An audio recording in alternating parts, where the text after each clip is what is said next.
With the trade deadline approaching in our fantasy leagues, now is the time to make some moves.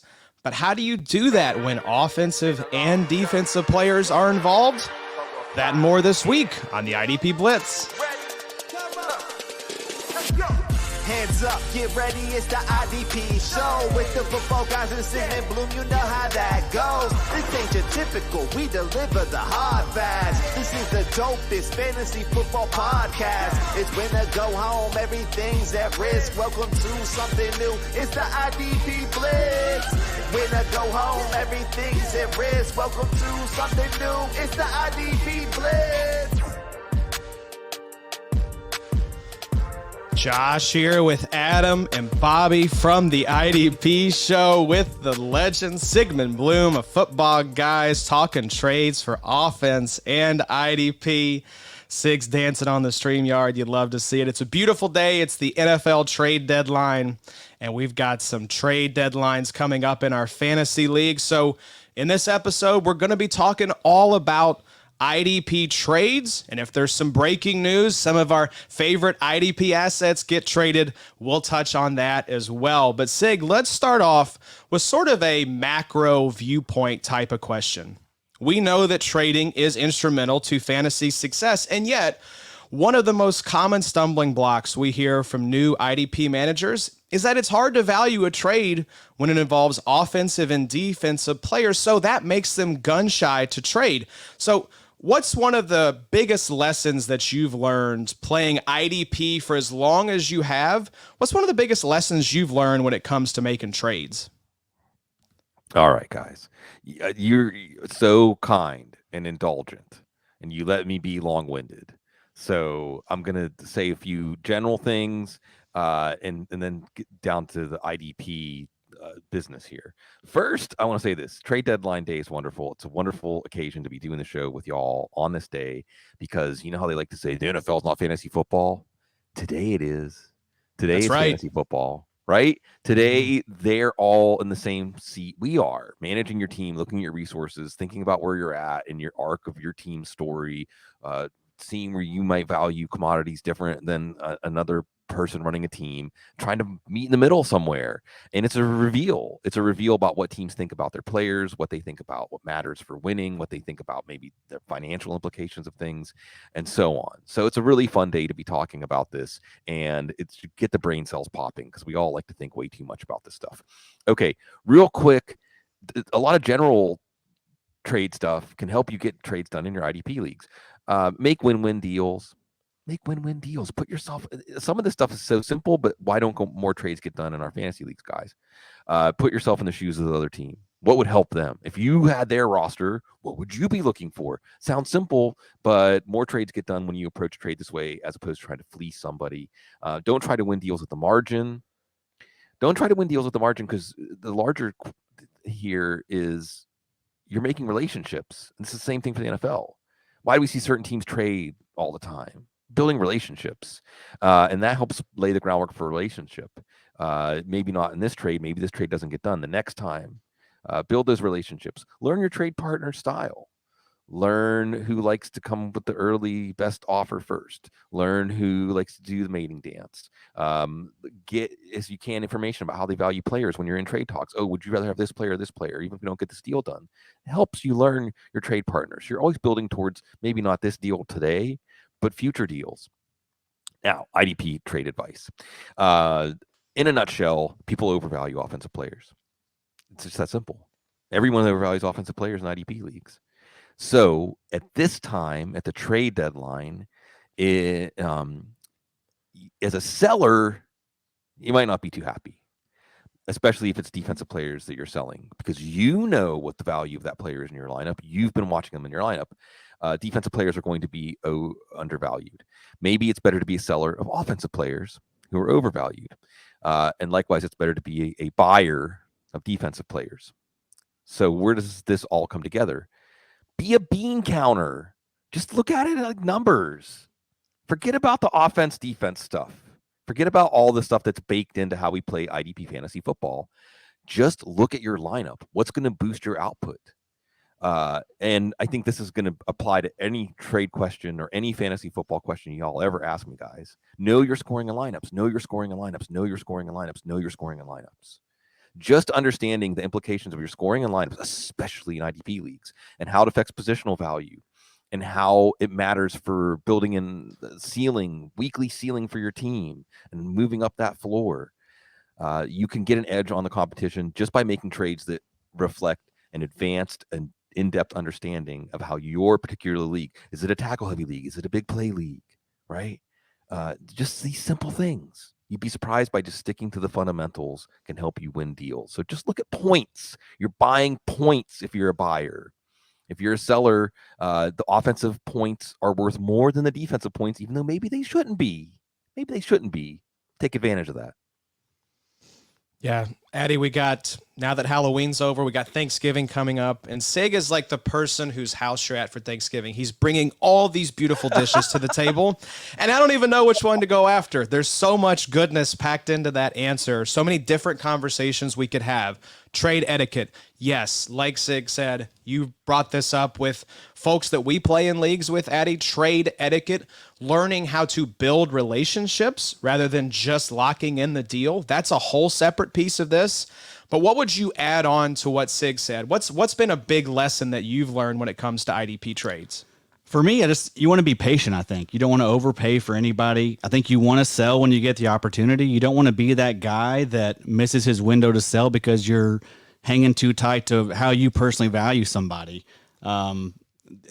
These values fluctuate so much for IDP. And there's a saying, Addy, too, in real estate, right? The market will tell you what it thinks of your price. So if the value, you're not seeing it come back to you, maybe you're trying to sell, maybe your asking price is a little too high. Yeah, exactly. I mean, it's way too up and down. That's why it's sometimes hard to find a trade partner, because it's hard to find someone that values the same guy like you do. But yeah, I mean, for the most part, I'm never going to be, meeting the asking price for someone selling a stud. I think that if you want to build a defense, use your second and third and fourth round rookie picks. Sprinkling an IDP or two in there, build through the waiver wire. And if you're going to trade, if you have to trade for people, seek out the teams that aren't contending and try and pluck off some of their vets. The guys like Cam Jordyn, Aaron Donald, Von Miller, Eric Kendricks, CJ Mosley, Devondre Campbell, Demario Davis, Levante David, these guys that are still elite and should still have should still be assets for you if you're a contending team for the next 2 years. That's what I'm trying to do. Yeah, you're looking to get the guys that aren't going to cost a lot, because those young guys, we play in mainly dynasty leagues. We're going to be talking primarily in that context today. We're going to talk about some rookie picks here in just a bit. But that's the idea, right? That these older players, especially in dynasty leagues, which value youth, those guys are going to cost you less. They're probably going to produce more, but they just don't have the sex appeal and the sizzle. Bobo, I think the big thing for me that I've learned playing IDP, Sig, I think, made a great point there of just look at points.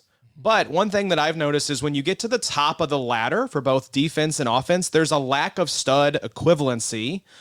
And that was a big aha for me. Like, Micah Parsons does not equal Justin Jefferson. I don't think if you made that trade in 100 leagues, I don't know that one of those gets accepted, because I don't know anyone that's trading Justin Jefferson for Micah Parsons. Both have the same high upside in their range of outcomes, but over the course of the season, the offensive scoring, it's going to be more stable. Even though, heck, this year we haven't seen much of any stability on the offensive side. It's been the defense going crazy. So maybe we need to rewrite some narratives here. Offense is a safer bet, in other words. The difference in predictability and stability helps explain why stud equivalency does not exist when it comes to trades that involve IDP and offense. So that was my big aha, my big takeaway. Bobo, what's a lesson that you've learned making IDP trades? So the two big things, I guess, for me would be kind of like Sig is talking about with the bean counter. I kind of have what I call the Moneyball type approach to IDP. I really don't want to ever put parameters on myself going into a trade. Like, I'm not ever going to trade offense for defense or defense for offense or whatever for picks. I don't want to, kind of corner myself. I find that people often undervalue the lesser known names, not only in offense, but also in IDP, your roster filler types, while it might not be as sexy or as cool looking on your dynasty roster, since this is kind of dynasty flex season. Everybody wants to throw their roster out there to, look how cool my dynasty roster is. But, sometimes the Sione Takis of the world in a flex as an LB3, they're going to get you a W. Honestly, this year, that's kind of the way that I have focused my attention to play IDP. Not necessarily looking at other teams in the league, just simply looking at my opponent that week. What holes do they have in their roster? And then just trying to get one W at a time. And then the other side of that, I feel like I kind of side alongside you a little bit, Josh. It's kind of the positional advantages. I also think that we undervalue these type of guys in trades and on our rosters. To me, these guys are Patrick Mahomes, Myles Garrett, Josh Allen, Aaron Donald, Justin Jefferson, Jamar Chase, Travis Kelce, and probably Micah Parsons is in that category. Those guys are elite assets, especially Aaron Donald in a defensive tackle league. In my opinion, they're just immovable unless it's something absolutely stupid. The ability to have game-winning weeks from a Kelce, from a Donald, from a Garrett outweighs any type of player or package that some team is going to send to me in return. So something that you often say on the IDP show is, I don't always want to trade 10 dimes for $1. Right. Sometimes I just want to keep $1. And in those situations, these guys are $1 for me. Yeah, and it speaks to this idea, Sig, of your trade philosophy. Now, the philosophy for our show has evolved. We've come to respect veterans a lot more, even in dynasty leagues. But yes, every situation is unique. But for the most part, the three people at this table, we like to cash out on linebackers because they're replaceable. We like to cash out on DBs because they're so volatile season to season. But we hold tight to stud edge rushers. We prefer picks and offense in exchange for IDPs. We like to grab youth once we can, when we can, because we're in dynasty leagues. So, Sig, is there this sort of North Star when it comes to your IDP trade approach, or is it just totally situation and league dependent? Well, I think that it's already been touched on a few times during the show, and I'm going to totally turn into like Pi May here, right? And say the North Star is there's no North Star. The rule is, as you all have already said, there's no rule. There's no hard and fast rule. You don't ever want to apply rules without looking at the context and the specific situation. So, and again, I come back to fundamentals: wax on, wax off. Let's just all go Eastern with this, right? I shouldn't even say Eastern because that's like in relation to where we are. There's older traditions. The point being that know your scoring and lineups. Know how. I think that's where you start, and have your own positional evaluation. Have your own idea of who is on that list of those true difference makers. And I think to sort of intersect with what you all are saying, if it's not one of those true difference makers, and I think it's easier to do this at off-ball linebacker or safety, but it doesn't have to be strictly edge players off the list, Max Crosby or Brian Burns or whoever. Cash out if it's not a generational player, Myles Garrett, Aaron Donald, these kind of guys. Cash them out. I think that what we see on the IDP side of the ball is players lose value much, much more quickly. And I think that even though it isn't talked about the same, I saw people, the Roquan Smith trade went down, right? Second, fifth round, that's crazy. Well, how many teams want to pay an off-ball linebacker at top of the market salary? Preach, Sig. I mean, and look, I'm not saying they're right, okay, but these are market conditions. The real estate maximum about the market tells you what it thinks of your price. So the Bears obviously decided they didn't want to pay Roquan Smith. Maybe they don't have that opinion about off-ball linebacker specifically, but Roquan Smith specifically. And I wouldn't be shocked, guys, if the Ravens don't sign him to a long-term deal. I wouldn't be shocked if they just say the difference between a late second and a late third plus a fifth was enough for us to try to get this division and try to make a run this year, because we know this is a need we have. So what are we seeing with Blake Martinez? What are we seeing with these guys? And then also, much like running back, it's a rough position. It's a meat grinder. Look at Shaquille Leonard. Look at even Jaelan Smith. I think the windows of elite production are smaller. And I think unless you've watched this guy play and thought, I've not seen somebody like that before, J.J. Watt when he was at his peak, then don't hold on too tight. And the other thing I'm going to just toss out there, not so much as a North Star, but something to keep in mind when you're making these deals. Right now, we're still doing the shoots and ladders thing with edge players. Oh, he's a linebacker. I don't even know if I can play him every week. Oh, he's a defensive end. He's a key to me winning my championship. I think you just collect these guys and let's see how it sorts out, because hopefully, fellas, we can get to that better future in IDP leagues where true position does break these guys out, and some of these players where you feel crestfallen, like Joey Bosa. Oh, what do I have Joey Bosa at the linebacker? It'll sort itself out. Give it time.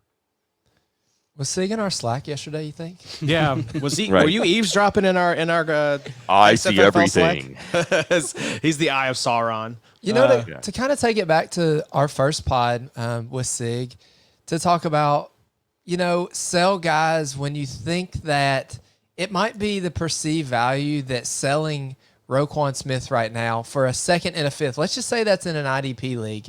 It doesn't seem like enough, but here in a year, you might be glad that you cashed out Roquan for a second and a fifth. Well, and the thing that stuck with me from our last pod that Sig said was, if everyone is thinking it, you're not going to be able to do it. Yeah. Right? And something that just occurred to me, because I was thinking about Frankie Louvu, and Shaq Thompson now has outsnapped him the past 2 weeks. So much of IDP is warm body production that the guys that become these darlings, especially off the waiver wire, they're not necessarily the most talented players. They're not players that teams are looking to invest in long term.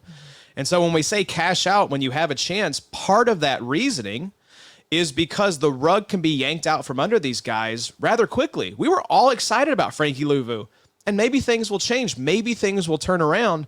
But it seems like here over the past 2 weeks, he's been replaced by the guy that was always there in Shaq Thompson. So, yes, I agree. Cash out when you can. Addy, I think you have something to add. Well, and you cash out when you can, because we don't know. I mean, one thing that we are sure about is picks. Everyone loves picks. Everyone loves rookie picks. One thing we don't know is how are these guys going to continue to play throughout the year? Is their value going to go up and down? What those picks are just going to keep getting more and more valuable. So if you can, anytime you can always switch, from a player to a pick, I love that. People like picks. People want picks. People want picks. Picks are assets that accrue value. Whereas, we can see these once beloved Blake Martinez, Jaelan Smith, the stock just crash. I mean, look at Pat Queen. Perfect example from yesterday. We were talking on last week's podcast about trading Jordyn Brooks for Pat Queen plus. Yeah. And now that's pretty much out the window. That's a dumb deal. That's how quickly these things can change. So, yes, not holding too tightly to your picks. That said, if I had to sum up a general philosophy, I try to reduce complexity when setting my lineups. We talked about in the last show, Sig, Devin White. Yes, he's a great sell, but he's also nice just to plug into my lineup and not have to worry about. So while I will move him if the price is right, I'm not eagerly shopping my studs. Bobo, I know your approach is the Kramer sell. Mm-hmm. In our main league, at least. But how would you sum up your philosophy? I mean, that's exactly it. This has been a very heavy trade year for me, especially in regards to IDP players. I kind of made a list of guys this year that probably in the offseason or even in season you should have traded. Let's just start off with Pat Queen. Would have been a great opportunity to get rid of him. Robert Quinn, Emmanuel Ogbah, J.O.K., Shaq Leonard, Jordan Poyer, Justin Simmons, Jeremy Chin, Chase Young, Jerome Baker. I mean, we could literally sit here and make a list of probably 30 players that you probably should have traded, cashed out on. And that's not even taking into consideration the Frankie Louvus of the world, the Zaire Franklins. They're probably exactly like you say, Josh, just warm bodies. So there have been very, very few instances this year where a manager comes knocking that I can't find some type of, like Adam is saying, some type of a pick that's going to make us both happy. Sig started this off with a win-win.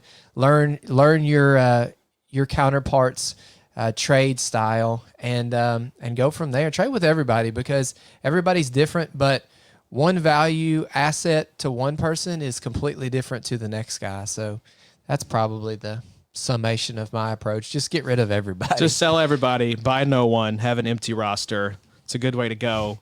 Sig, let's talk about a unique wrinkle in Dynasty leagues is that you get to trade future draft picks. So if you're new to Dynasty and IDP, though, this can all be a little bit overwhelming.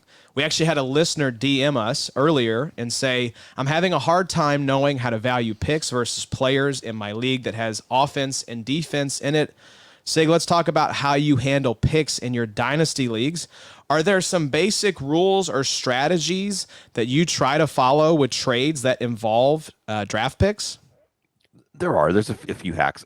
This is a stimulating conversation, so I want to add a couple of things on to the more general conversation we had. Some things that popped up real quick before I move on to tackle that question specifically.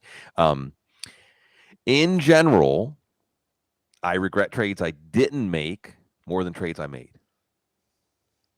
And I think underneath that is that we have the perceived value of players or assets. Well, let's just stick with players because the perceived value of assets is going to be more level. You have the perceived value of players or what you think is going to happen to their value curve, arc, trajectory. And then we have the whatever you expect the future to bring.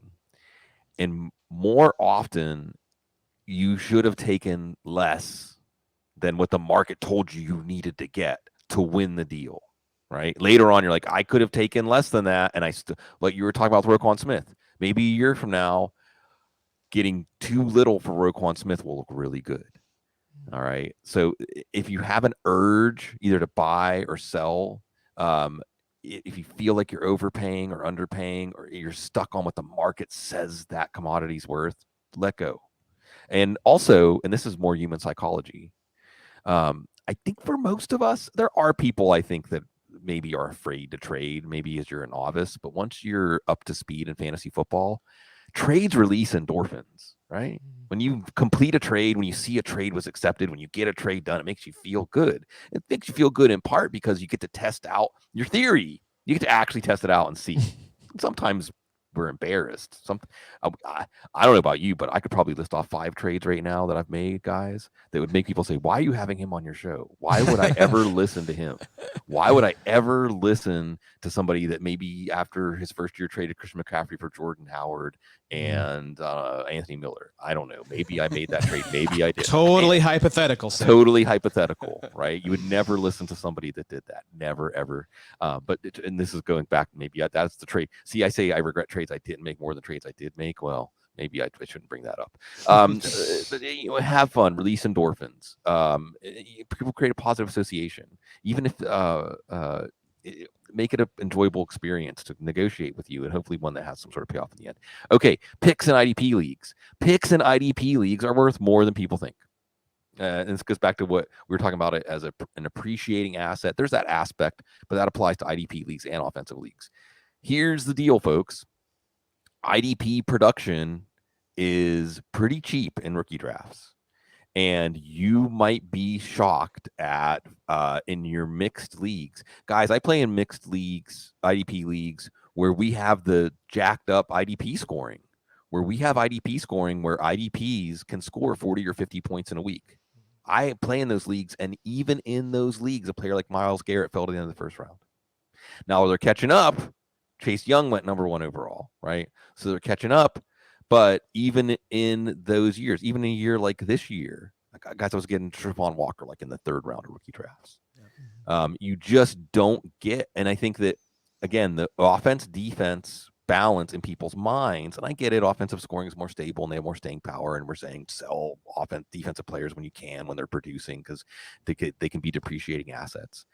But still, that's the reason to sell, that you can just come back behind the next year in the 2nd and 3rd round, sometimes later than the 2nd or 3rd round. You know, what's Malcolm Rodriguez going to end up doing? We'll see.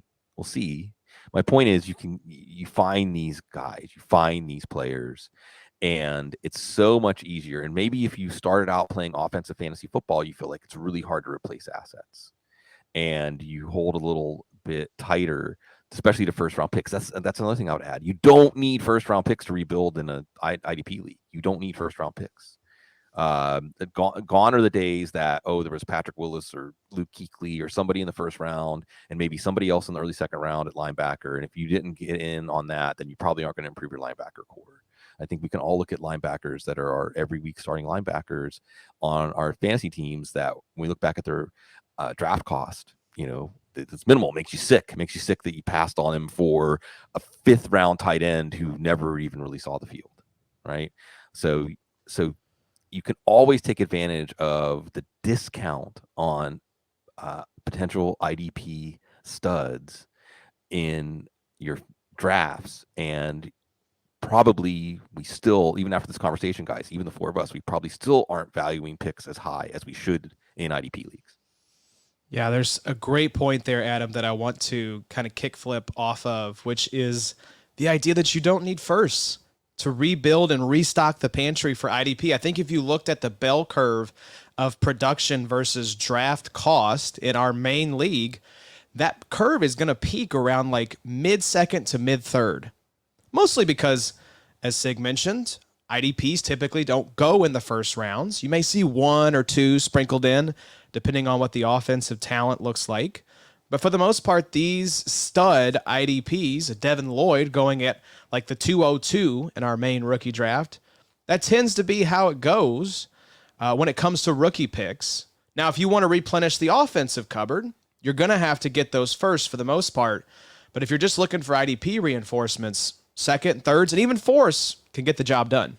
Yeah, I mean, they're gold, just because people love offense. They just want those sexy, fun players. And I mean, it's understandable, but yeah, if you have thirds, if you have fourths, like Sig mentioned, Trayvon Walker, Jaquan Brisker was a 4th round pick pretty much everywhere. And that's every single year you can find these deals. Yeah. Yeah, so you had an excellent question, Addy. I'll just keep the cam on you here. Yeah, sure.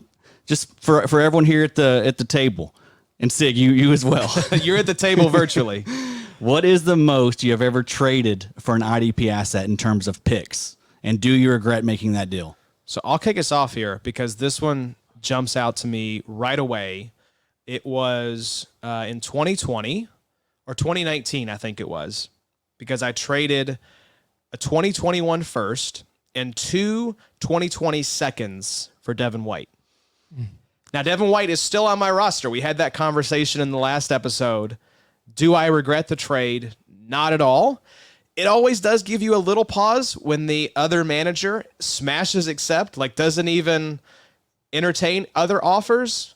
But I think that goes back to what we were talking about. Make a fair offer, look to build relationships, create win-win deals. I think that's been a win-win deal.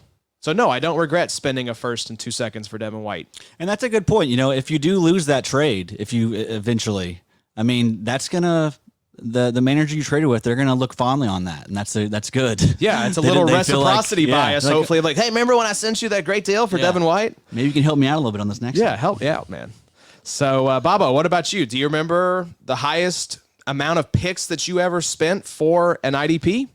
I remember a couple years back in our defensive tackle specific league, I traded Aaron Donald away for a week and got beat by the guy that I traded him to because Aaron Donald put up like 40 that game. Right. And then I think I went and overpaid like a first probably to get Donald back. This was probably like 2018, 2019, and have had him ever since then. No, I do not regret going to trade back for Aaron Donald. I'm not sure why his Funko Pop is over there, not on the table today. But it's because our Funko Pops are on the table. But Bobby's also the master of the boomerang trade, as we know, Addy. So that asset came whipping right back. Probably sent the first right back to the guy that he originally got back in the deal. Addy, I know we were talking about this yesterday while we were trick-or-treating. Yours, I think you might have a little regret, maybe? I definitely do. So I sent it was a 2023 first last year for Jamal Adams. It was, I don't know what I was doing. I was a moment of weakness. I thought that I was a DB away, which is just a dumb thought to have to begin with. And I sent a first for Jamal Adams, who immediately got hurt like the next week. And missed out on 2023 first that I desperately needed. What if he hadn't gotten hurt? If he hadn't have gotten hurt, yeah, I mean, it probably would have been okay. I still would have rather found a DB a different way. Because in fact, I think I sent Xavier Woods and a 2023 first, and Xavier Woods ended up being a baller the second half of the season. So it was just a bad trade all around. But yeah, and if Jamal Adams would have returned to his, 2019, 2020 form, yeah, I think I would have been okay with it. What if the balls kept hitting him in the helmet, though, and you had to watch potential interceptions just glance off his face mask? Yeah, maybe not.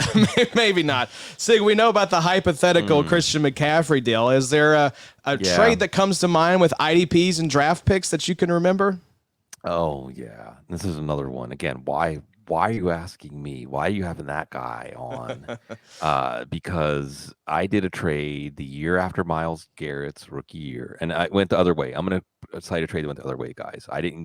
This is somebody else did this, and they were right, and I was wrong.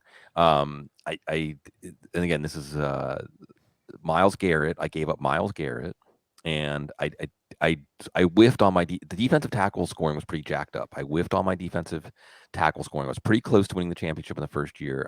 Was pretty strong at defensive end. I hammered the position in the startup draft. This is the year after the startup draft. And Myles Garrett was kind of a luxury pick because there he was at 116. This is a 16-team league. There he was at 116 in the rookie draft. He was a luxury pick. I didn't even need him. And what did he do in his rookie year? He showed, he's the kind of player he's going to be better than Mario Williams. He showed he's going to be one of those guys that really lives up to that generational talent. And I thought, okay, well, I'm going to get a defensive tackle. I got Geno Atkins. I got a future first. I got an early second, and I got a late second. And I thought, well, I just took this guy with 116, and I'm getting a future first, an early second, a late second, and a plug and play at that time, a plug and play defensive tackle. Easy deal.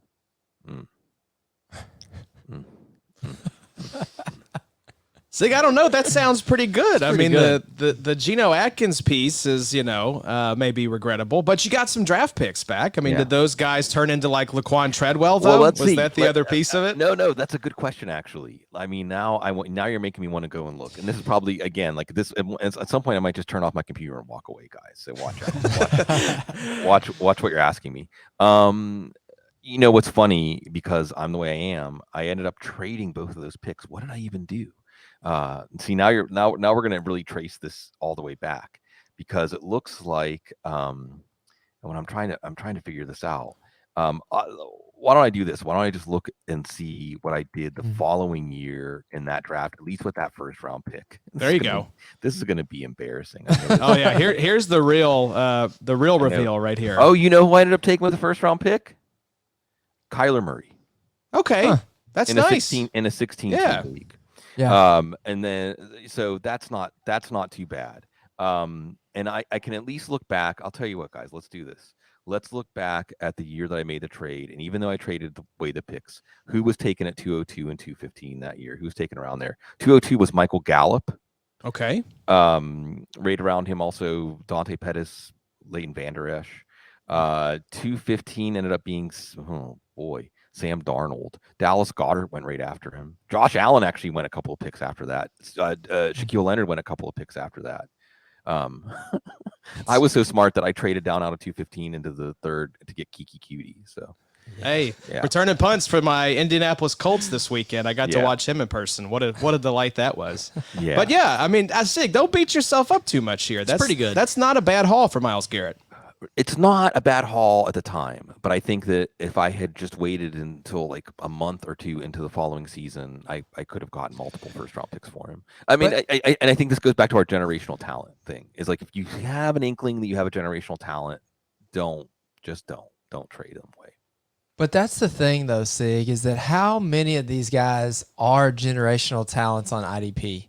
1 out of 100 of these guys that are drafted. You've got one guy every 2 to 3 years that ends up being a Micah Parsons. Look, you're right. I'm going to be hard on myself here. Probably. I mean, I always am. This is my on the couch, right? This is on the couch episode.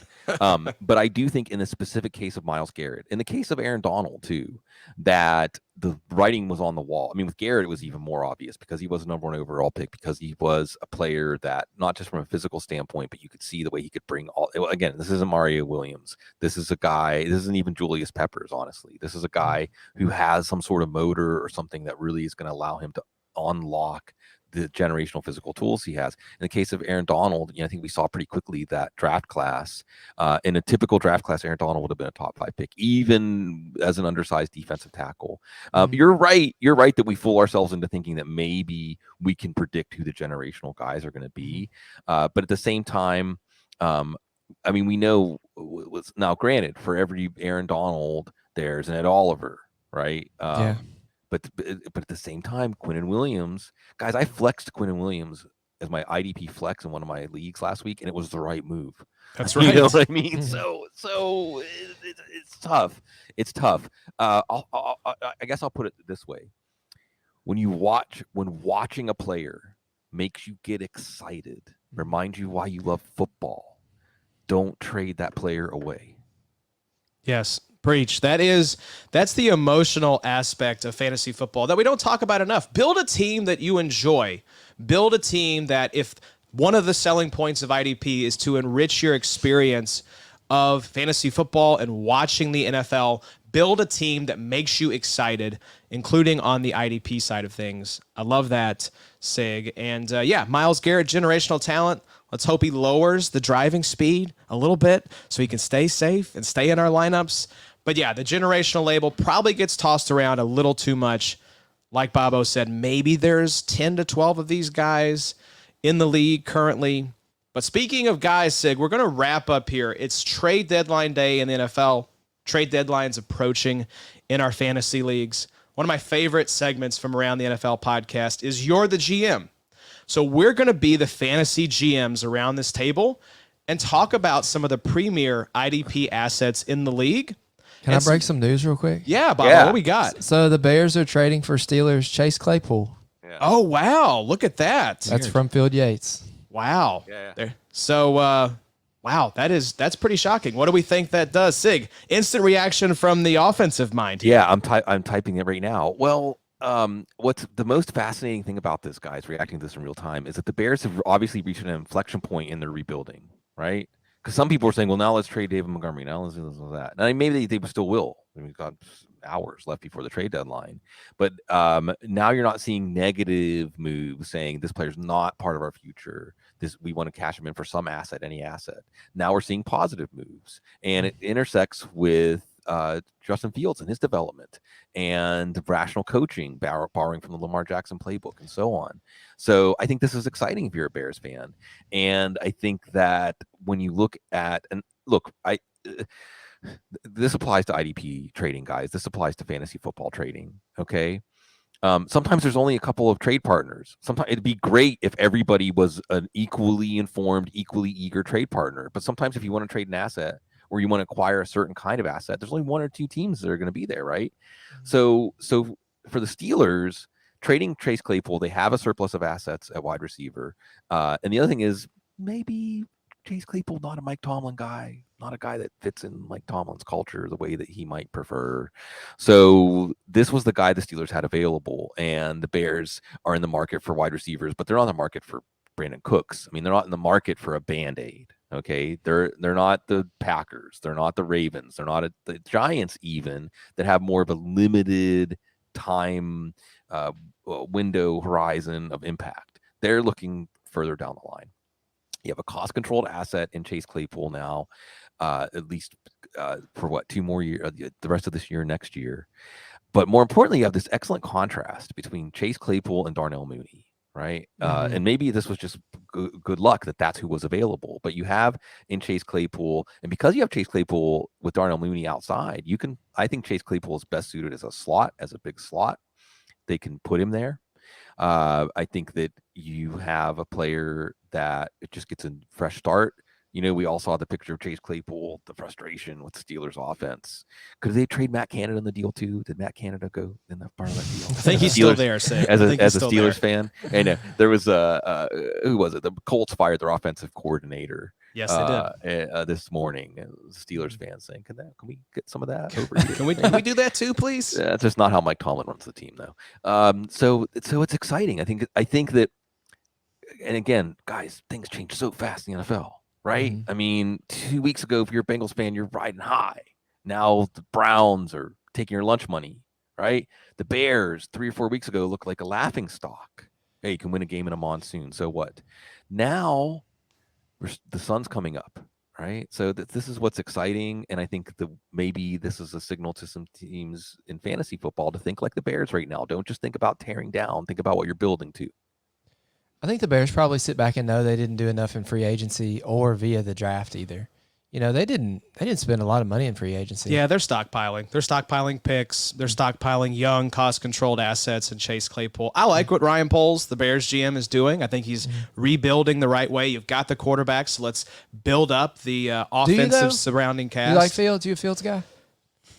I don't know. It's tough to evaluate. I mean, that offensive line is terrible. They haven't had any talent for him at wide receiver. Talk about situation versus talent. Yeah, context is important. You just can't evaluate, and that's how it goes with quarterbacks. Sometimes the pieces aren't set up for them to be successful, and it looks like they're trying to rectify that. But so far, I think we should be encouraged by what we've seen lately, but it's still too early. It's great for the other side of the ball too. If you're a Deontay Johnson or a Pickens guy, oh yeah, wheels up. Yeah. Love that. So let's talk about some more hypothetical trades. The flurry of activity is coming, so let's put our GM hats on and talk about some compensation for some of the well-known IDP assets. First one up here, gentlemen, Seattle Seahawks linebacker Jordyn Brooks. So this is a guy that I think collectively at this table we're looking to sell. We're looking to cash out on. So what might we be looking for in return? We're going to go picks, IDP, and offense just to give you an idea on all three. So picks, we would want a second-round pick, but we would settle for a third and a fourth if we're not contending. Addy, who are some IDPs that we might take back in return? So if you're just doing a linebacker for linebacker deal, I would be interested in trying to acquire Pete Warner, Quay Walker, Nick Bolton. At edge, Greg Rousseau, Chase Young, I think is a solid buy right now. Defensive back, someone like Talanoa Hufanga, Kyle Hamilton. That's who I'm going to be looking to acquire if I'm trading Jordyn Brooks. There you go. Baba, what about offense? Yeah, offensively, it's a little tricky. And we love you, Sig. This is how long we've been prepping for this episode. This was probably before Josh Jacobs became an animal. So I did put Josh Jacobs in here, even though the last couple of weeks he's been pretty insane. And then a guy like Garrett Wilson or Rashad Bateman, some guys who might appear to be with either the non-deep ball throwing, Lamar Jackson, kind of banged up Rashad Bateman, or Garrett Wilson. What does he look like with his quarterback there with the Jets long term? Who knows? But it might be kind of the sell low type category. But I like the upside for especially Wilson and Bateman long term. Yeah, Jordyn Brooks, a nice asset. Sig, are you buying, selling, and what do you want to give or get back in return? Yeah, it's harder getting down to specifics, and y'all do a really good job with that. And so I'm not going to try to supplement what y'all are saying about specifics and instead echo something we said earlier in the show, that start with that idea of what you want to get. But if you have clarity, then go ahead and maybe be willing to settle for a little less than that, or be willing to give a little more as a buyer. And with Jordyn Brooks, I mean, this is tough, right? Because on one hand, a player as poor as he is in coverage, that was the book on him, right? Eventually he's not going to be a 3-down linebacker. Rational coaching dictates that at some point he's not going to be a 3-down linebacker, and his value is peaked. And I would tend to err on that side, but we should not assume Pete Carroll is going to be a rational coach. And didn't the football gods just give Pete Carroll a huge thumbs up this year and say, you were right all along about Russell Wilson. You were right. So whatever Pete Carroll's doing that might seem wrong to us, is probably not going to be more inclined to reverse it now. So maybe Jordyn Brooks is going to hold this role, but I'd be inclined to sell, and I would easily sell for any of the assets that y'all are talking about. And Jordyn Brooks maybe fell a little bit farther in rookie drafts than he should have. If he was a similar player that didn't go to a team that kept blowing their picks like Seattle. Maybe he would have went higher. Maybe he would have went like where Devin, Llyod, and Quay Walker were going in rookie drafts this year. But you have to pay a little more to do a lateral move over to one of those guys. I think it's worth it. Before we go to the next guy real quick, let's think about who Jordyn Brooks was drafted around. Right around Isaiah Simmons, Kenneth Murray, Patrick Queen. Keep that in mind. Yeah, He's the best one of the bunch. best one of the bunch by And he was far. probably drafted the latest of those guys. Yeah. Yeah, absolutely. Let's move now to one of our favorite players collectively around this table. And Sig, we'll set you up first on this one. I'm just curious what your temperature is on this player, if it's someone that you're looking to acquire. He does fall into that LB edge conundrum. But what about Jaelan Phillips? Are you looking to buy, sell? What might you be looking to pay or get back in return? Buy. This guy has a chance. Have you seen Jaelan Phillips? Have you taken a look at him lately? What was that big front page? Was it on one of the South Florida papers, the Greek God fitness regime or something like that?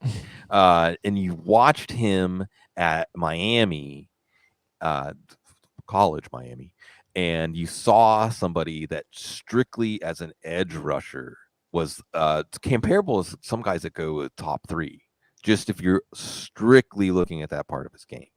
So you have a very high ceiling. You also have a team in Miami that if they can keep to healthy and keep this going with this offense, can putting defenses on their heels and then putting opposing offenses in distress and taking them out of their comfort zone, forcing quarterbacks to have to pass downfield more often, pass more often, because this team, what we saw against Baltimore and how that got us really excited, we're catching back up to that now that Tua's on the field.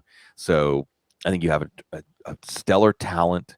And what was one of the things that made him fall in the draft, remember, was just durability concerns. And I'm not seeing that right now as a drag on his value. So I think we could eventually be meeting up with one of those perfect storms.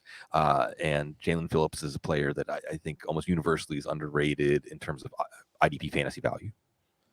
Talk about preaching to the choir, Addy, at the risk of sounding like NSYNC. Buy as well. What are some IDPs that you, sir, would be willing to give up for Jaelan Phillips? Yeah, I mean, at linebackers, I'm going to be sending some studs. Like, I'm not afraid to send Devin White, Logan Wilson, Jordyn Brooks. I'll trade all those guys for Jaelan Phillips. At edge, I'm going to be looking to, trade some of these elite guys that maybe have been a little past their prime. Danielle Hunter, Joey Bosa, guys like that. Defensive back, I'm going to go at the top. I'd trade Derwin James for Jaelan Phillips. Straight up. I agree. Yeah, I think Jaelan Phillips is awesome. I think picks-wise, I would give a very high 2023 second-round pick. Might even entertain a late first because I agree this is, I think, one of the up-and-coming premier edge rushers. Bobo, who do we like on offense trading for Jaelan Phillips? It kind of goes back to the way Sig started the episode a little bit in that, know your trade partner, know their situation, and know your scoring. Obviously, Jaelan Phillips in big play scoring is going to have a whole lot more value, especially in true position as well. But, we're getting really close, not only in the NFL, as today is the trade deadline, but also in IDP Dynasty leagues to knowing who's contenders and who's pretenders. Look at the people who are needing help on offense. Sell a Chris Godwin, Brandon Cooks, Gabe Davis, Ramondre Stevenson, somebody who, kind of might be fool's gold and might not be valuing Jaelan Phillips quite yet for what he could be, but is maybe needing some offensive help, possibly even one of these guys in their flex position. Yeah, let's talk about a player that Sig mentioned in his IDP flex. D-tackle 1 in Dynasty leagues. That's a whole separate discussion. But Quinnen Williams, Addy, you've got a great note here on the picks. We would give a third. The manager probably wants a second. What are your thoughts here on trading picks for Quinnen Williams? Yeah, I mean, if you're thinking about buying a player like Quinnen, I think it's smart to reach out to the Jeffrey Simmons manager and see what their asking price is. I think both those guys are basically the exact same right now. So if you can get one cheaper than the other, that's the one I'd go after. Yeah, and you're probably shopping some similar IDPs on Quinnen Williams? Yeah, absolutely. I'm going to be having to send good assets, but again, I think Quinnen Williams is the better buy here. I'm willing to send away Logan Wilson, Fred Warner, at defensive back, Talanoa Hufanga, Jeremy Chin, Montez Sweat, Danielle Hunter at edge. And then again, like Jeffrey Simmons, I think he's those are the two. Those are the two at the top. So who do you like best? And then just go get, if you like Quinnen best, maybe send Simmons to the Quinnen manager if you want to try to upgrade. Sig, what are your thoughts here? Quinnen Williams, he was in your flex. Are you trading for Quinnen, though, in other leagues where you might not have him? And what are your thoughts on his place in the Dynasty defensive tackle rankings? I think that everybody's going to agree that he's top 2, top 3. Where the disagreement that you can take advantage of is what is a top 2, top 3 defensive tackle worth? And of course, scoring matters. All right. If it's a point for a tackle and 3 points for a sack, and this is why. By the way, guys, this is why offense is worth more than defense, right? How many of us started out in IDP leagues where defensive scoring was too low to really matter? And so in some ways, this is still a vestige of old thinking. So I think that a second-round pick for Quinnen Williams, a second-round pick for Quinnen Williams.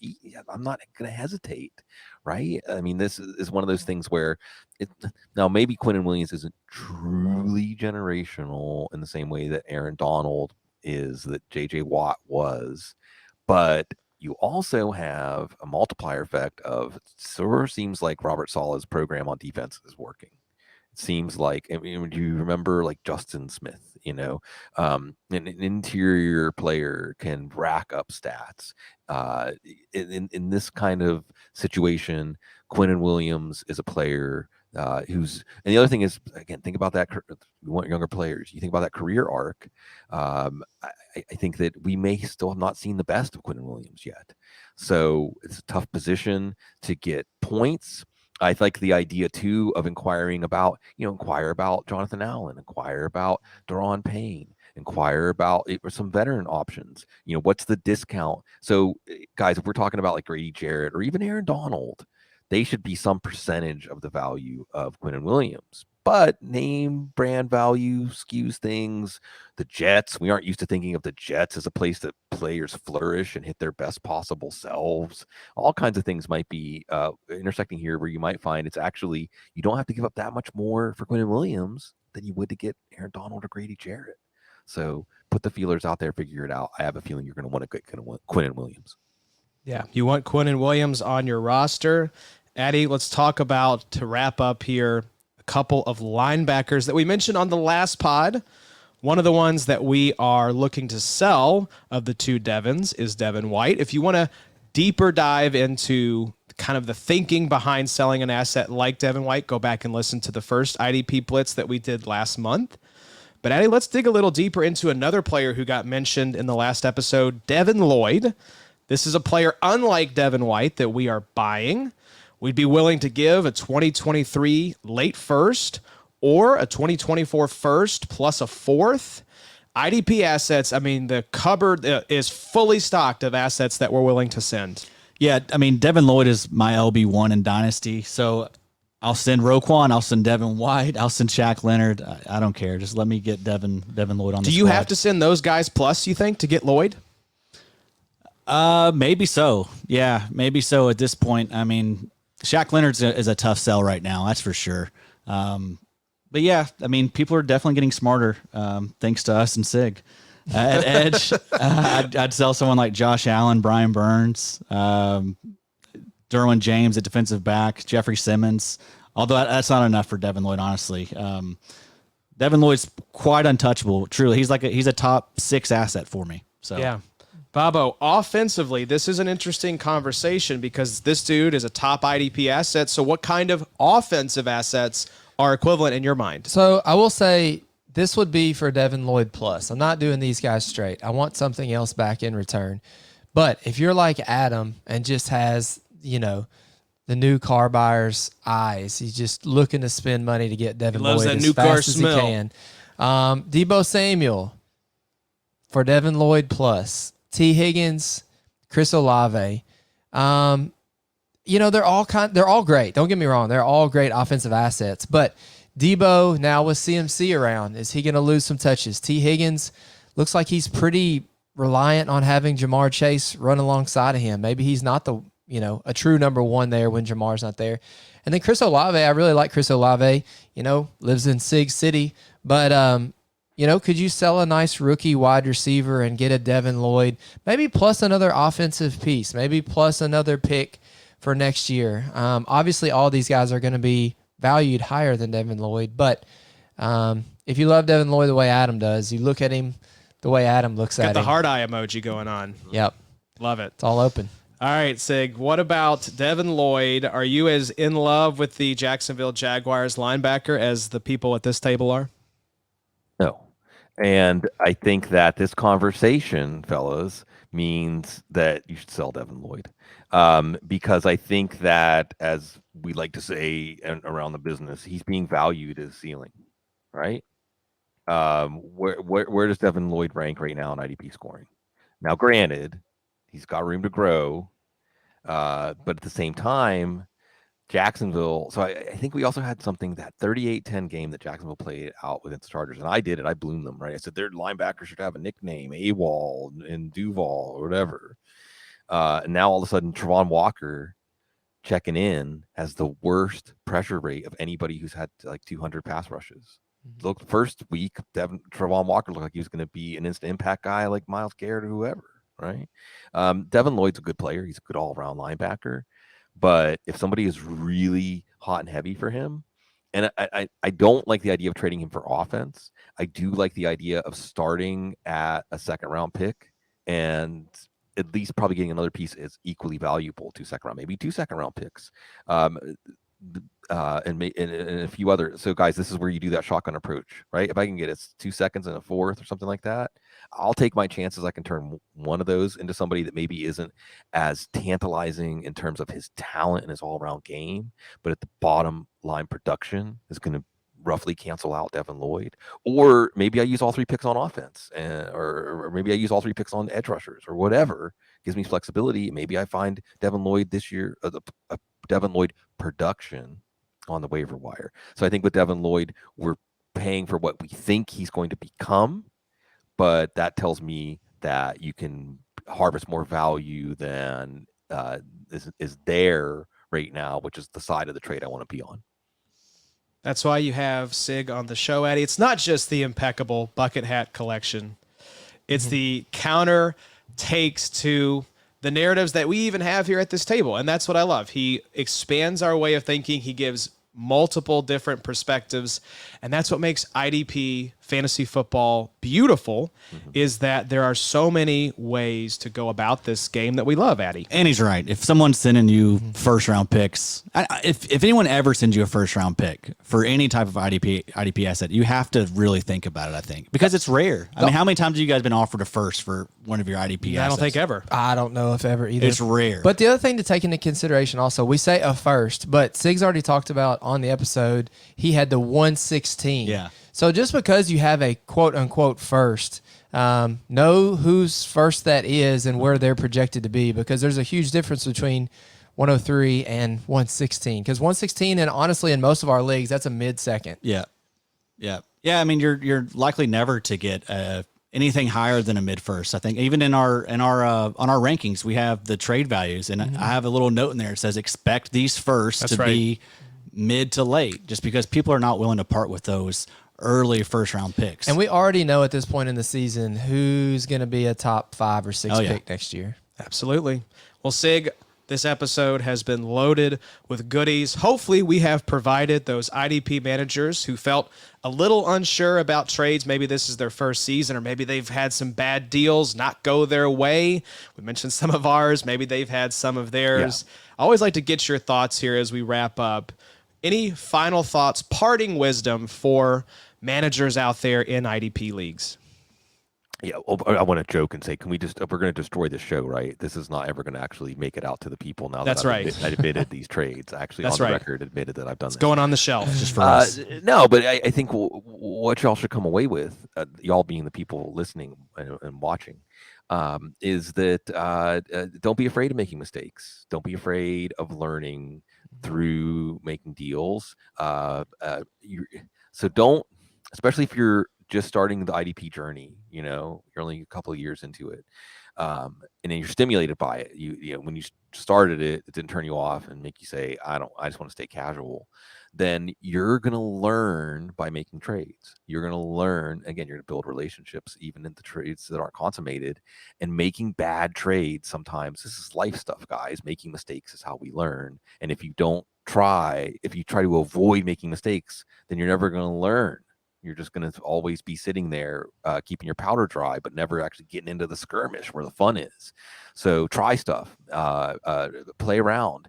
And I think the other thing about this conversation, if you take a step back from it, is IDP fantasy football, the same things that are exciting about fantasy football, the puzzle, the trying to prove how smart we are, or skate to where the puck's going to be.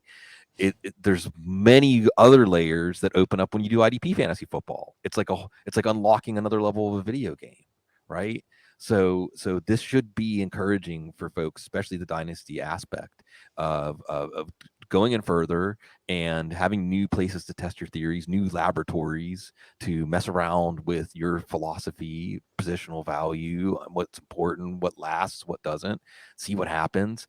And, I just continue to say, guys, and again, I'm going to get big picture here because you gave me the floor. This is what happens. Don't encourage me. I'm going to acknowledge something that I think is not being acknowledged often enough, which is everybody in our country has gone through pain, has gone through trauma of some sort. It's not being dealt with. I think the pace of our lives keeps us from dealing with it. And sports and all the things that come, all the emanations of sports, like fantasy sports, it's a pacifier. And man, do we need it. We all need it. And I think that calm you get when you're checking out your roster and you're thinking about what to do and you're looking at the standings, who am I going to trade with, set my lineup, it's therapeutic. And this is another way, while all the juices are flowing at the trade deadline, to get your juices flowing and make things optimistic because winter's coming. I mean, folks, that's why you have Sig on. He brings that brilliant perspective, those gorgeous bucket hats, and a little bit of philosophy to go along with it. Trades are fun. Trades are a great learning experience. It enriches your fantasy football enjoyment. So, boys, let's go out and make some trades today. What do you say? Who are we buying? Sig, who is the one person you're buying? Who do you want? Who are you I'm trying to get Shaquille Leonard. I think he's gonna. I think it's time. I think that this is the last, maybe the window where we might be looking at him as he's broken, and I don't even care if he's broken. If he's broken, then we're gonna have a great retirement ceremony for him on my IDP team. I commented on that a while back where there was the poll, Malcolm Rodriguez for Shaq Leonard, and I commented, "What are we doing, guys? What has become of us? Yeah, I don't know you anymore." So, we all love Rodrigo, but we love Shaq Leonard more. He's on the wall. That's right. We got him on the wall in the Sode Shack. So, Sig, thank you as always, my friend. We love getting to talk fantasy football, love getting to talk IDP, and especially love getting to talk trades. Hope you all have enjoyed this episode. If you have, make sure to subscribe to the Audible. Sig, Cecil, and the whole crew doing awesome work there every single week, helping you win your fantasy football leagues. If you'd like to hear more of the three of us here around this table, check us out, the IDP Show. You can find us on social media, YouTube, podcast, wherever you get your IDP goodness. We will be back later this month after Thanksgiving with the third installment of these special IDP Blitz episodes. But until then, go out, make some trades, have some fun. Thanks for listening, y'all. We'll see you next time. Everything's at risk. Welcome to something new. It's the IDP Blitz. When I go home, everything's at risk. Welcome to something new. It's the